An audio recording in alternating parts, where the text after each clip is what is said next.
Hello friends, welcome to MCQ वाला। Friends, आज की सेशन में हम देखेंगे सेट नंबर 14 को वॉल्यूम 2 किरण पब्लिकेशन में। इससे पहले 13 प्रैक्टिस सेट कंप्लीट हो चुका है, तो कल इसका आखिरी प्रैक्टिस सेट 15वां प्रैक्टिस सेट हो जाएगा, तो वॉल्यूम 2 भी हमारा कंप्लीट हो जाएगा।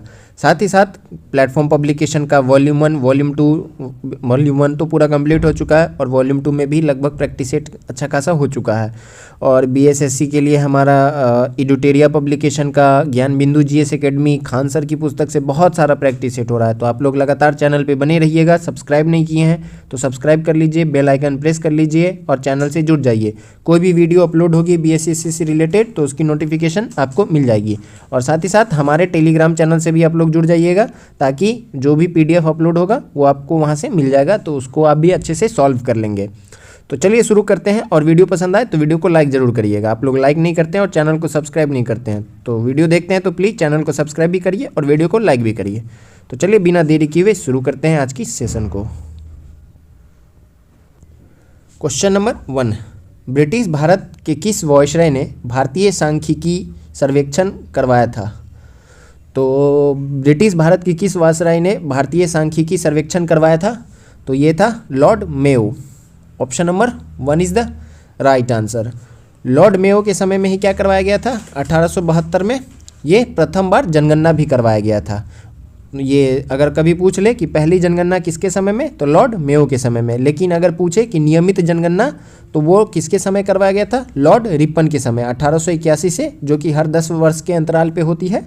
वो 1881 से रिपन के समय में प्रारंभ हुई थी, लेकिन प्रथम जनगणना जो है वो मेयो के समय में प्रारंभ हुआ था। तो मेयो से संबंधित दो बातें हैं, एक सांख्यिकीय सर्वेक्षण और प्रथम जनगणना, तो इसको आप ध्यान में रखेंगे। 2, वस्तुओं और सेवाओं के उत्पादन के लिए सबसे कम क्या आवश्यक है? तो वस्तु और सेवाओं के उत्पादन के लिए सबसे कम जो आवश्यकता होती है वो लोगों को शिक्षित करने के लिए संस्थान। तो ये हमारा राइट आंसर हो जाएगा ऑप्शन नंबर 4, क्योंकि किसी भी वस्तु और सेवा का उत्पादन करना है, उसके लिए कार्य करने के लिए लोग होने चाहिए, उपकरण कच्चा माल होगा तभी हम उसको रीमैन्युफैक्चर करेंगे, और पैसा लागत होगा तभी हम मशीनरीज खरीदेंगे, भूमि होगा तो हम कच्चा माल का उत्पादन करेंगे, और अन्य प्राकृतिक संसाधन होगा तो कच्चा माल को उत्पादन करने में हमें बहुत ही सहायता मिलेगी। तो ये 3 चीज़ें तो आवश्यक होती है, लेकिन सबसे कम आवश्यकता क्या है कि लोगों का शिक्षित करने के लिए संस्थान। इससे क्या है कि मतलब अगर जैसे कि फैक्ट्रीज़ में क्या होता है, जनरली जो 10वीं पास तक के लोग होते हैं वो सब लेबर की कैटेगरी में रहते हैं ज़्यादातर, तो उनकी आवश्यकता मतलब उनका शिक्षित होना ज़्यादा ज़रूरी नहीं है। तो इसलिए हमारा यहाँ पे राइट आंसर जो है वो ऑप्शन नंबर 4 है, तो इसको आप ध्यान में रखेंगे।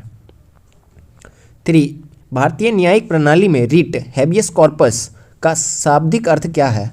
तो हैबियस कॉर्पस जो है ये हमारे संविधान में आर्टिकल 32 जो है ये हमें क्या करता है? संवैधानिक उपचार का अधिकार प्रदान करता है, जिसके तहत मौलिक अधिकार का उल्लंघन होने पर सुप्रीम कोर्ट जो है वो 5 प्रकार के रिट को निकालती है, जिसमें से हैबियस कॉर्पस जो है यह एक व्यक्ति के जीवन से जुड़ा हुआ बहुत ही इंपॉर्टेंट रिट होता है, जिसका मतलब होता है कि आपको बंदी प्रत्यक्षीकरण का अधिकार प्राप्त होगा। यानी कि किसी भी व्यक्ति को अगर गिरफ्तार किया गया है तो उसको 24 घंटे के भीतर किसी भी एक मजिस्ट्रेट के सामने पेश करना होता है। तो इस चीज़ का ये मतलब होता है हैबियस कॉर्पस का। तो option number 1 is the right answer, तो इसको आप ध्यान में रखेंगे।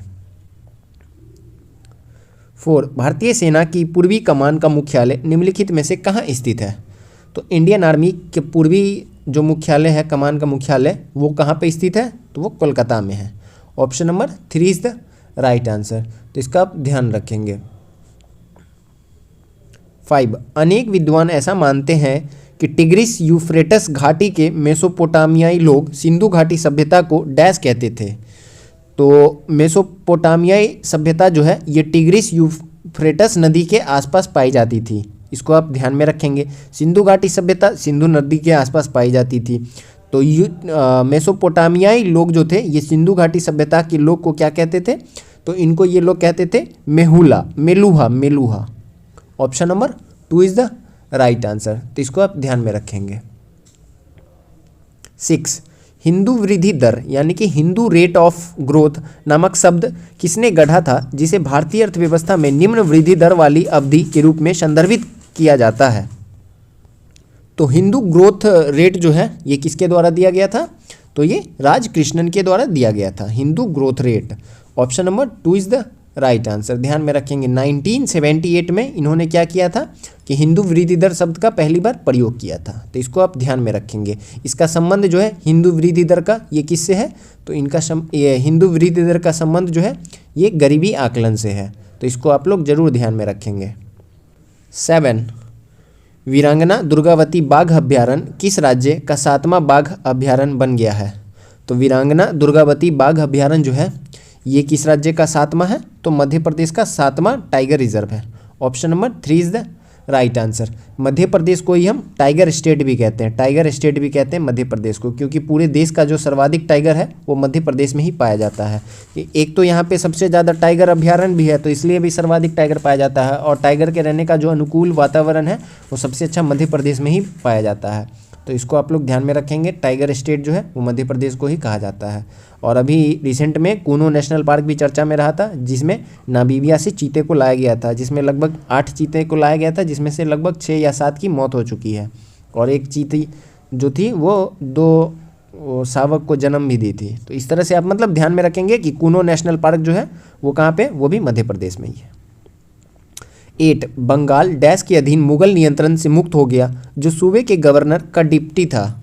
तो बंगाल जो है किसके अधीन मुगल नियंत्रण से मुक्त हो गया था, तो ये मुर्शिद कुली खान के अंतर्गत मुगल के नियंत्रण से मुक्त हो गया था, तो इसको आप ध्यान में रखेंगे। मुर्शिद कुली खान ने बंगाल को एक स्वतंत्र राज्य के रूप में स्थापित किया था, और 1717 से लेकर 1727 तक इसके पहले नवाब के रूप में कार्य किया था, 1717 से 1727 तक। तो पूछ ले कि बंगाल का पहला नवाब तो मुर्शिद कुली खान था, इसको आप ध्यान में रखेंगे। Option number 1 is the right answer. 9, Bharat का रेडियो खगोल विज्ञान केंद्र कहाँ स्थित है। भारत का रेडियो और खगोल विज्ञान केंद्र जो है ये Udhagamandalam, option number 4 is the right answer, तो इसको आप ध्यान में रखेंगे। ये कहाँ पे है, ये ऊटी कहाँ पे है, ये कर्नाटक में है, तो option number 4 is the right answer. 10, मौलिद निम्नलिखित में से किस त्यौहार का दूसरा नाम है। तो मौलिद जो है ये मिलान उन नबी का दूसरा नाम है, मौलिद। Option number 2 is the right answer. यह मुख्य रूप से इस्लामिक कैलेंडर के तीसरे महीने रबी अल अव्वल की 12वीं तारीख को मनाया जाता है, तो इसको आप लोग ध्यान में रखेंगे। ये जो है पैगंबर मोहम्मद की जयंती के रूप में मनाया जाता है, मिलाद उन नबी, और इसी को मौलिद भी कहते हैं, तो ऑप्शन नंबर 2 जो है राइट आंसर है। 11, किसने मालदीव का राष्ट्रपति चुनाव जीता। तो मालदीव का राष्ट्रपति चुनाव जो है ये जीता है मोहम्मद मोइज्जू ने, लेकिन इन्होंने क्या भी इस्तीफा दे दिया है, तो इसको आप लोग ध्यान में रखेंगे। मालदीव में सरकार गिर चुकी है, option number 1 is the right answer. इस क्वेश्चन के अनुसार हमारा ऑप्शन 1 हो जाएगा। 12, 1932 में हस्ताक्षरित पूना समझौता महात्मा गांधी और डैश के बीच हुआ एक समझौता था, जिसके बाद महात्मा गांधी ने अपना अनशन समाप्त किया। तो 1932 में मांडले जेल में महात्मा गांधी ने क्या किया था, भूख हड़ताल पे बैठ गए थे गांधी जी। वो नहीं चाहते थे कि कम्युनल अवार्ड हो, यानी कि अंग्रेजों ने क्या किया था कि अब हरिजनों के लिए अलग से निर्वाचन मंडल की प्रस्ताव को पारित कर दिया था, लेकिन गांधी जी ऐसा नहीं चाहते थे, इसलिए उन्होंने B.R. अम्बेडकर से एक पूना पैक्ट किया था। तो ये पूना पैक्ट जो है ये गांधी जी और B.R. अम्बेडकर के बीच में हुआ था। Option number 1 is the right answer. ये कब हुआ था, 24 सितंबर 1932 को, इसको भी आप लोग ध्यान में रखेंगे। और ये जो समझौता हुआ था इसकी जो दोनों तरफ से मध्यस्थता है वो पंडित मदन मोहन मालवीय ने किया था, इसको भी आप लोग जरूर ध्यान रखेंगे, ये भी बहुत एक इम्पोर्टेंट फैक्ट है। 13, GVA अर्थव्यवस्था के किसी क्षेत्र, उद्योग या प्रखंड में उत्पादित वस्तुओं और सेवाओं के मूल्य की माप होता है। तो GVA जो है ये क्या है, तो अर्थव्यवस्था के किसी क्षेत्र, उद्योग या प्रखंड के उत्पादित वस्तु और सेवाओं के मूल्य का माप होता है। इसका फुल फॉर्म पूछा जा रहा है, तो इसका फुल फॉर्म जो है ये ग्रॉस वैल्यू एडेड होता है। Option number 1 is the right answer. 14, Dronacharya पुरस्कार डैश से संबंधित है। तो द्रोणाचार्य पुरस्कार का संबंध जो है ये स्पोर्ट्स और खेलों में उत्कृष्ट कोच को दिया जाता है। Option number 2 is the right answer. जैसे कि अर्जुन पुरस्कार जो है प्लेयर्स को मिलता है, उसी तरह द्रोणाचार्य पुरस्कार जो है ये कोच को मिलता है, और इसकी शुरुआत जो है 1985 में की गई थी। 15, भारत के संविधान में पहला संशोधन वर्ष डैश में किया गया था। तो तो हमारा संविधान जो है ये कब लागू हुआ था? 26 जनवरी 1950 को जो है ये पूर्ण रूप से लागू हुआ था। और इसमें पहला जो संशोधन है ये 1951 में ही किया गया था, जिसमें क्या किया गया था? 9वीं अनुसूची को जोड़ा गया था, जो कि भूमि से संबंधित है, उस अनुसूची के बारे में दिया हुआ है।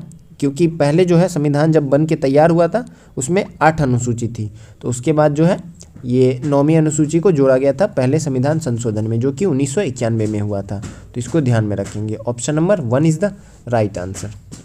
Option number 2 is the right answer. 16 Bharat का सबसे लंबा नदी पुल ढोला सादिया निम्नलिखित में से किस नदी पर बनाया जा रहा है? तो ढोला सादिया पुल जो है ये भारत का सबसे लंबा नदी पुल है, और किस नदी पे बनाया जा रहा है? तो ये बनाया जा रहा है ब्रह्मपुत्रा नदी पे। Option number 1 is the right answer. यह असम में ढोला को अरुणाचल प्रदेश के सादिया से जोड़ेगा, तो इसको आप लोग ध्यान में रखेंगे। और इसी को भूपेन हजारिका सेतु के नाम से भी जाना जाता है, ढोला सादिया पुल को। 17 भारतीय संविधान में शामिल विधि शासन की संकल्पना किस विदेश संविधान से ली गई है? तो विधि शासन की संकल्पना जो है ये हमने कहाँ से लिया है? तो ये हमने लिया है ब्रिटेन से। रूल ऑफ द लॉ इसी को कहा जाता है। विधि शासन की संकल्पना को ही क्या कहा जाता है? रूल ऑफ द लॉ कहा जाता है, और ये हमने ब्रिटेन से लिया है। अमेरिका से हमने क्या लिया है? तो अमेरिका से हमने बहुत सारा चीज़ लिया है। फंडामेंटल राइट लिया है, प्रस्तावना लिया है, उसके बाद उपराष्ट्रपति का चुनाव लिया है, ये सब हमने अमेरिका से लिया है। और यूएसआर से हमने क्या लिया है? फंडामेंटल ड्यूटीज़ हमने यूएसएसआर से लिया है।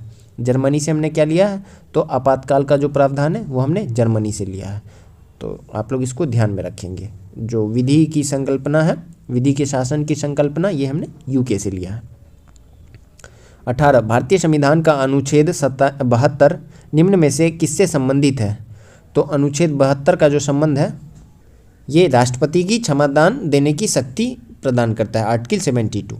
Option number 3 is the right answer. इसमें कहा गया है कि राष्ट्रपति के पास किसी भी अपराध के लिए दोषी व्यक्ति को क्षमादान देने, राहत देने या सजा में छूट देने या सजा को निलंबित करने, हटाने या कम करने की शक्ति होगी। तो इसको आप लोग ध्यान में रखेंगे। Option number 3 is the right answer. 19 Jain मठ संस्थानों को क्या कहा जाता है? तो जैन मठ संस्थानों को क्या कहा जाता है? बसदी कहा जाता है, Basadi. Option number 2 is the right answer. 20 राजस्व बंदोबस्त की महलवारी प्रणाली के बारे में निम्नलिखित में से कौन सा कथन गलत है? तो बंदोबस्त प्रणाली के बारे में कौन सा कथन गलत है? तो पहला कथन है कि इस प्रणाली में जमींदारों को राजस्व एकत्र करने और उसका भुगतान ईस्ट इंडिया कंपनी को करने का अधिकार किया गया था। तो यह कथन जो है यह गलत है। पहला ही कथन जो है यह गलत है। अस्थायी बंदोबस्त के तहत जमींदारों को भूमि के मालिक के रूप में मान्यता दी गई और उन्हें किसानों से लगान वसूल करने का अधिकार दिया गया, जबकि जमींदार जमीन के मालिक बन गए, वास्तविक किसान काश्तकार बन गए। तो ये जो था हमारा स्टेटमेंट, ये गलत स्टेटमेंट दिया हुआ था। सही स्टेटमेंट मैंने अभी आपको पढ़ के सुनाया है, तो आप लोग इसको ध्यान में रखेंगे। बाकी इस प्रणाली के तहत भू राजस्व को समय समय पर संशोधित किया जाता था। इस प्रणाली की अवधारणा होल्ट मैकेंजी ने दी थी, महलवारी की मैकेंजी, ऐसे याद रखेंगे, महलवारी तो मैकेंजी, मौ। और इस प्रणाली का प्रस्ताव 1822 में पेश किया गया था। तो ये जो है ये कथन जो है ये भी गलत है। अच्छा, राजस्व बंदोबस्त महलवारी 1822, अच्छा नहीं ये तो सही है, फोर्थ सही है, थर्ड भी सही है, सेकंड भी सही है, पहला गलत था। तो इसको आप लोग ध्यान में रखेंगे। पहला 21 विश्व बैंक ने वित्त वर्ष 23-24 के लिए भारत की जीडीपी ग्रोथ का क्या पूर्वानुमान लगाया है? तो वर्ल्ड बैंक के द्वारा जो जीडीपी का पूर्वानुमान है 2023-24 के लिए वो कितना लगाया गया है? तो वो लगाया गया 6.30%। Option number 2 is the right answer. 22 प्रार्थना समाज की स्थापना किसने की थी? तो प्रार्थना समाज की स्थापना जो है ये 1867 में आत्मारंग पांडुरंग के द्वारा की गई थी। Option number 1 is the right answer. तो इसको ध्यान में रखेंगे। जब केशव चंद्र सेन ने लोगों को एक ईश्वर में विश्वास करने और केवल एक ईश्वर की पूजा करने के उद्देश्य से महाराष्ट्र का दौरा किया था, उसी के समय में उनके भाई जो थे आत्मारंग, प्रार्थना समाज की स्थापना डडोबा पांडुरंग और उनके भाई आत्मारंग पांडुरंग ने 31 मार्च 1867 को की थी। 1867 को आत्मारंग पांडुरंग और उनके भाई डडोबा पांडुरंग ने मिलकर की थी। क्यों?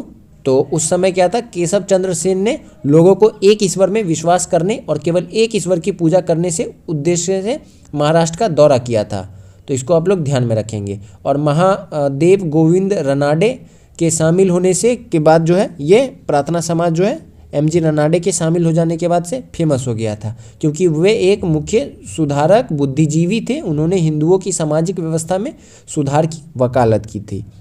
तो ऑप्शन नंबर 1 जो है सही है कि प्रार्थना समाज की स्थापना आत्मारंग पांडुरंग ने की थी। कब की थी? 1867 में। 23 एमएसपी में वृद्धि ने किसानों को मोटे अनाज के उत्पादन से डैश के उत्पादन के लिए भूमि को तैयार करने के लिए मजबूर किया था। तो एमएसपी जो है में वृद्धि ने किसानों को मोटे अनाज के उत्पादन से क्या किया था, गेहूं और चावल के उत्पादन के लिए भूमि को तैयार करने के लिए मजबूर कर दिया था। तो ऑप्शन नंबर जो है यहाँ पे हमारा 3 जो है ये सही है। 24 ऑस्कर 2024 के लिए भारत की ऑफिशियल एंट्री के रूप में किस फिल्म को नामित किया गया है? तो 2024 के लिए भारत की तरफ से ऑफिशियल एंट्री के लिए जो फिल्म का नॉमिनेशन हुआ है ये है 2018 everyone is a hero.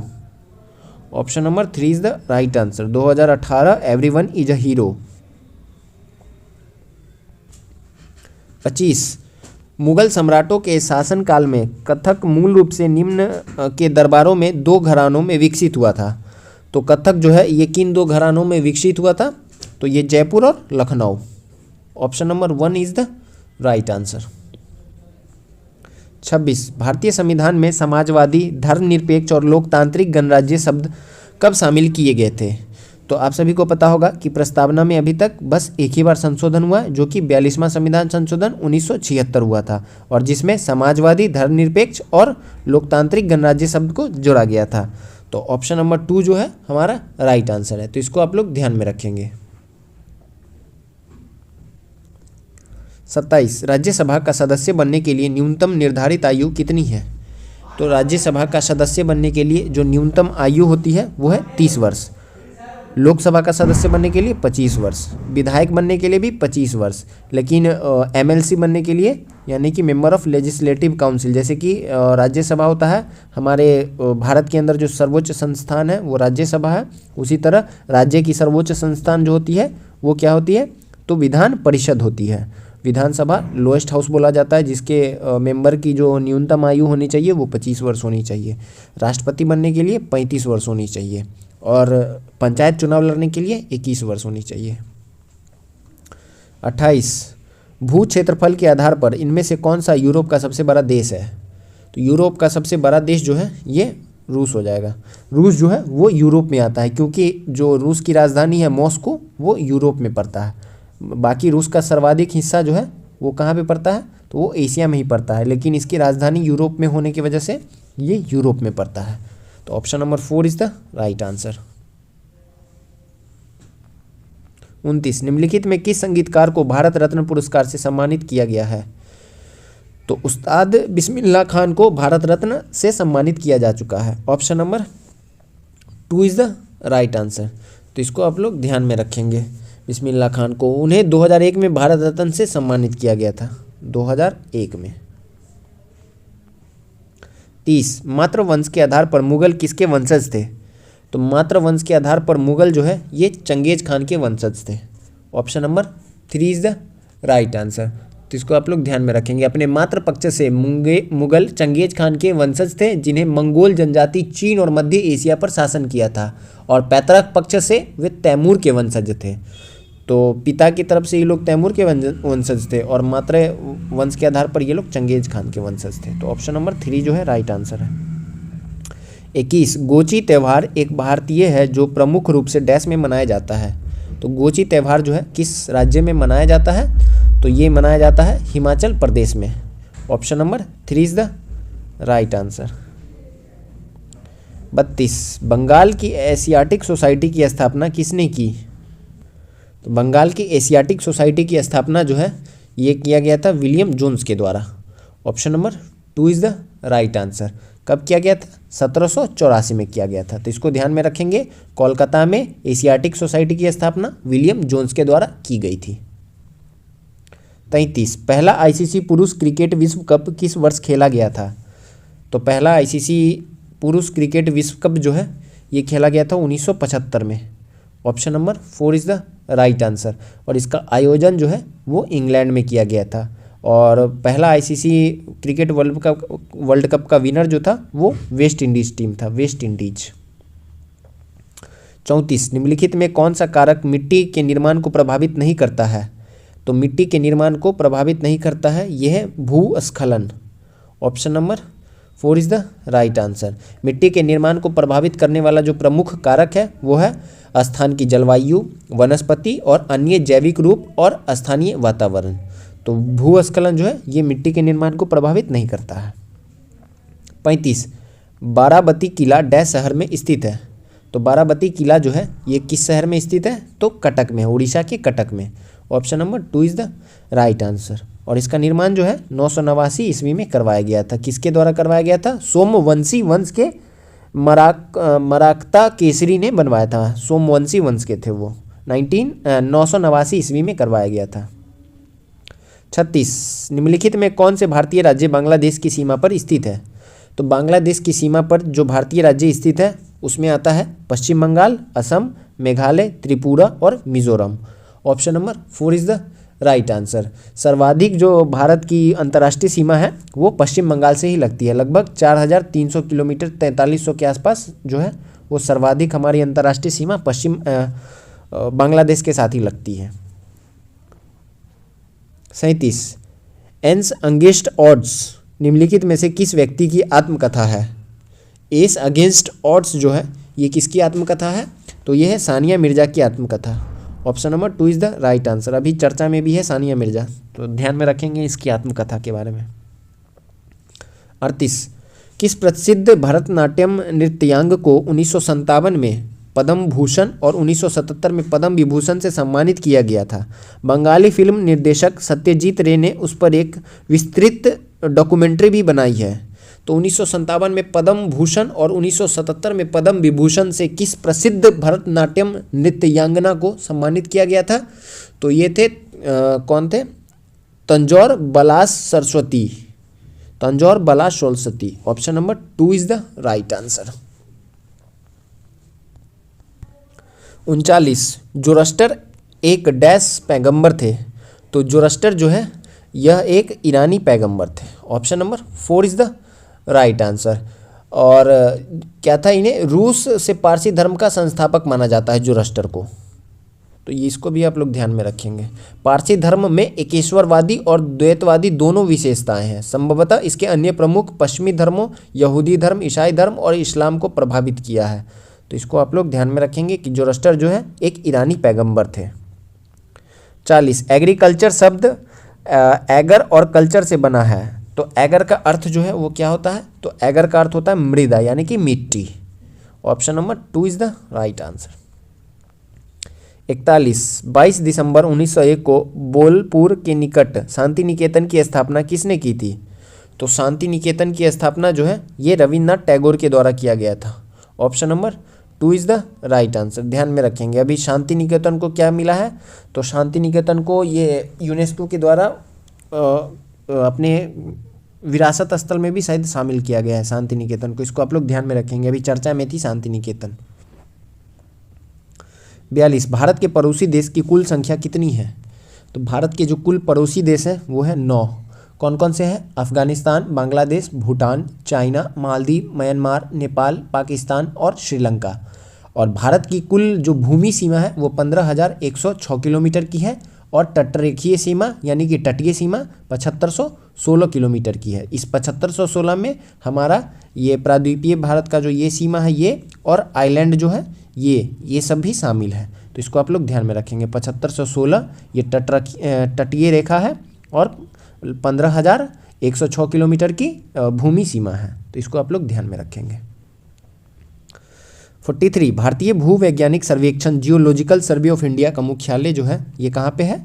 Kolkata के अंदर है। Option number 1 is the right answer. और इसकी जो स्थापना है वो 1905 में लॉर्ड कर्जन के द्वारा किया गया था। 44, स्वदेशी आंदोलन कब शुरू हुआ था? तो स्वदेशी आंदोलन की शुरुआत जो है वो 1905 में बंगाल विभाजन के बाद हुई थी। और बंगाल विभाजन के समय वहाँ का वाइसराय कौन था? तो लॉर्ड कर्जन था। इसको आप लोग ध्यान में रखेंगे। Option number 2 is the right answer. 45 निम्नलिखित में कौन सी भारत में संसदीय सरकार की विशेषता नहीं है? तो भारत में संसदीय सरकार की जो विशेषता है वो क्या नहीं है कि निचले सदन को भंग नहीं किया जा सकता है, भंग किया जा सकता है। तो option number 2 is the right answer, क्योंकि पूछ रहा कौन नहीं है, तो ये जो है ये नहीं है, तो इसलिए हमारा 2 राइट आंसर हो जाएगा।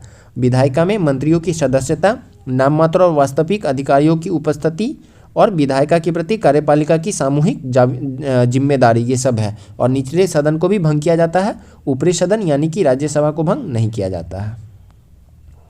46 भारत में 21वीं सदी की दूसरी जनगणना डैश में आयोजित की गई थी? तो 21वीं सदी की पहली जनगणना जो है वो 2001 में हुई थी और दूसरी जनगणना 2011 में हुई थी। तो option number 2 is the right answer. इसको आप लोग ध्यान में रखेंगे। स्वतंत्र भारत का पहला जनगणना जो है वो 9 फरवरी 1951 को हुआ था, तो इसको आप लोग ध्यान में रखेंगे। और 2000 जनगणना जो है ये 10 वर्ष पे आयोजित किया जाता है और ये 2011 तक जो है ये कुल 15 बार आयोजन, मतलब 1951 से स्वतंत्रता के बाद ये 15वां जनगणना था। इसको आप लोग ध्यान में रखेंगे। और जनगणना की जो शुरुआत है, मैंने बताया था अभी शुरू में जब क्वेश्चन आया था कि मेयो के समय में 1872 में इसकी शुरुआत की गई थी, लेकिन नियमित रूप से ये 1881 में रिपन के समय में चालू किया गया था। तो इसको आप लोग ध्यान में रखेंगे। 47 इसमें से किस समिति का गठन बैंकिंग क्षेत्र में सुधार हेतु किया गया था? तो बैंकिंग क्षेत्र में सुधार हेतु जो है नरसिम्हन समिति का गठन किया गया था। तो ध्यान में रखेंगे कि नरसिम्हन समिति का जो गठन है ये बैंकिंग क्षेत्र के सुधार से है। तो option number 3 is the right answer. और ये जो है 9 सदस्यीय समिति थी जिसकी स्थापना 1991 में की गई थी। 48 नागरहोल राष्ट्रीय उद्यान किस राज्य में स्थित है? नागरहोल राष्ट्रीय उद्यान जो है ये स्थित है कर्नाटक में। Option number 2 is the right answer. और प्रोजेक्ट टाइगर के तहत 1999 में इसको 37वां टाइगर रिजर्व बनाया गया था, नागरहोल राष्ट्रीय उद्यान को। इसी को राजीव गांधी राष्ट्रीय उद्यान के नाम से भी जाना जाता है। 49 भारत में AFSPA AFSPA पहली बार कब लागू हुआ था? तो भारत के अंदर जो है AFSPA ये पहली बार लागू हुआ था 1958 में। Option number 3 is the right answer. ये जो है बहुत ही खतरनाक अधिनियम है, मतलब एक्ट है AFSPA, इसको आप लोग ध्यान में रखेंगे। 1958 में ये पहली बार लागू किया गया था। 50 यूरोपियन पुरुष गोल्फ टीम ने किस टीम को हराकर 2023 राइडर कप जीता है? तो यूरोपियन पुरुष गोल्फ टीम ने किस टीम को हराकर 2023 राइडर कप जीता है? तो ये अमेरिका को हराकर जीता है। Option number 3 is the right answer. 51 बुरादे का इस्तेमाल किसमें मिलावट के लिए किया जाता है? तो बुरादे का इस्तेमाल जो है ये धनिया पाउडर में किया जाता है। Option number 3 is the right answer. 52 निम्नलिखित में कौन सबसे आदिम गैर संवहनीय पौधे हैं? तो सबसे आदिम गैर संवहनीय पौधे जो हैं ये होते हैं bryophytes. Option number 1 is the right answer. Moss और लीवर वाटर्स को ब्रायोफाइट के रूप में ही रखा जाता है। ब्रायोफाइट ऐसे पौधे होते हैं जिसमें वास्तविक संवहनी ऊतक की कमी होती है और कई अन्य आदिम लक्षण साझा करते हैं ब्रायोफाइट्स, तो इसको याद रखेंगे। 53 अल्कोहल या फिनॉल जैसी किसी हाइड्रोक्सिल यौगिक के साथ आइसो अम्ल की अभिक्रिया से कौन सा कार्यात्मक समूह यौगिक बनता है? तो अल्कोहल या फिनॉल जैसी किसी हाइड्रोक्सिल यौगिक के साथ ऑक्सो अम्ल की अभिक्रिया करने से जो है हमें क्या प्राप्त होता है? तो एस्टर प्राप्त होता है, ester. Option number 2 is the right answer. 54 पृथ्वी के मेंटल की कौन सी परत लिथोस्फीयर के नीचे स्थित है जिसमें चट्टानों को एक चिपचिपा कारमेल जैसी स्थिरता के साथ तरल की तरह बहने देने के लिए पर्याप्त दबाव और गर्मी है? तो पृथ्वी के मेंटल की कौन सी परत लिथोस्फीयर के नीचे स्थित है? तो ये हो जाएगा आपका asthenosphere. Option number 1 is the right answer. Asthenosphere पृथ्वी के कठोर स्थलमंडल के नीचे स्थित तन्य परत है। इस गहराई पर अत्यधिक गर्मी और दबाव के कारण मेंटल में मौजूद सामग्री नरम हो जाती है और लचीली हो जाती है। तो इसको आप लोग ध्यान में रखेंगे। 55 जल में घुलनशील क्षार को क्या कहते हैं? तो जल में घुलनशील क्षार को कहा जाता है alkali. Option number 1 is the right answer. 56 इनमें से कौन सा कथन लिंग संबंधित निर्धारण के बारे में गलत है? तो लिंग संबंधित निर्धारण के बारे में जो गलत कथन है वो देखते हैं हम 4 कथन में कौन सा गलत होता है। तो एक पुरुष में एक एक्स गुणसूत्र और एक वाई पाया जाता है, सही बात है। महिलाओं में XX और पुरुषों में XY। द्विगुणित जीवों जिनमें अलग अलग लिंग होते हैं, प्रत्येक द्विगुणित कोशिका में गुणसूत्रों का एक विशिष्ट जोड़ा जिसमें लिंग गुणसूत्र कहते हैं व्यक्ति को लिंग निर्धारित करता है। तो दूसरा कथन भी हमारा सही है। तीसरा है बच्चे का लिंग निषेचन के समय निर्धारित किया जाता है जब नर और मादा युग्म मिलकर एक युग्मनज बनाते हैं, ये भी सही है। और एक स्त्री में 2 एक समान X गुणसूत्र और XY पाए जाते हैं, ऐसा नहीं होता है, बस X और X पाया जाता है, XY नहीं पाया जाता है स्त्री में। तो पूछ रहा था कौन सत्य नहीं है, तो ऑप्शन नंबर 4। 57 धातुओं के संबंध में निम्न में कौन सा कथन गलत है? तो धातुओं के संबंध में जो गलत कथन है वो है कि सभी धातु तरल में ही और मुलायम होते हैं पारे को छोड़कर, ये कथन जो है ये गलत है। तो ऑप्शन नंबर 4 जो है ये राइट आंसर हो जाएगा हमारा। धातु चमकीले, प्रत्यास्थ, अधार्तवर्धीय और सुगध होते हैं। धातु ऊष्मा और विद्युत के अच्छे चालक होते हैं। 58 छठवें आवर्त में कितने तत्व हैं? तो छठवें आवर्त में जो है कुल 32 तत्व हैं। 59 आवर्त सारणी के तीसरे आवर्त में सबसे छोटे आकार वाला तत्व जो है वो कौन सा है? तो सबसे आवर्त सारणी के तीसरे आवर्त में सबसे छोटे आकार वाला तत्व जो है यह है AR यानी कि आर्गन। 60 फर्स्ट आवर्त के दोनों एलिमेंट में डैश में संयोजी इलेक्ट्रॉन उपस्थित होते हैं। तो फर्स्ट आवर्त के दोनों एलिमेंट में जो कौन सा होगा, ये K कोष में K कोष में संयोजी इलेक्ट्रॉन उपस्थित होते हैं। 61 संयोजी उत्तक कितने प्रकार के होते हैं? तो संयोजी उत्तक जो है ये 3 प्रकार के होते हैं, वास्तविक, कंकाल और संवहनीय। तो ध्यान में रखेंगे संयोजी उत्तक 3 प्रकार के होते हैं, वास्तविक संयोजी उत्तक, कंकाल उत्तक और संवहनीय उत्तक। 62 एक चुंबक के आसपास की जगह के लिए शब्द क्या है जहां इसके प्रभाव का पता लगाया जा सकता है? तो चुंबक के आसपास की जगह के लिए जो शब्द का उपयोग हम करते हैं वो हम करते हैं चुंबकीय क्षेत्र। Option number 3 is the right answer. 63 निम्नलिखित में से गलत कथन चुनें। पत्तियों में कोशिकाओं की ऊपरी और निचली परत डैश है। तो पत्तियों में कोशिकाओं की ऊपरी और निचली परत जो है ये भोजन का संश्लेषण करती है। Option number 3 is the right answer. 64 ठोस कोयला को तरल हाइड्रोकार्बन में परिवर्तित करने वाली प्रक्रिया को डैश कहते हैं। तो ठोस कोयला को हाइड्रोकार्बन में परिवर्तित करने वाली प्रक्रिया को क्या कहा जाता है? तो द्रवीकरण कहा जाता है, द्रवीकरण। Option number 2 is the right answer. 65 Ohm के नियम के अनुसार डैश होता है। तो ओम के नियम के अनुसार जो है ये V बराबर IR होता है, V बराबर IR यानी कि R बराबर V/I। तो ऑप्शन नंबर 4 जो है राइट आंसर। 66 डैश प्रक्रिया रासायनिक ऊर्जा को तापीय ऊर्जा में परिवर्तित करती है। तो कौन सी प्रक्रिया जो है रासायनिक ऊर्जा को तापीय ऊर्जा में परिवर्तित करती है? तो ये हो जाएगा आपका श्वसन प्रक्रिया। Option number 3। 67 एल्डिहाइड के लिए गलत विकल्प चुने। तो एल्डिहाइड के लिए जो गलत विकल्प है ये कौन सा हो जाएगा?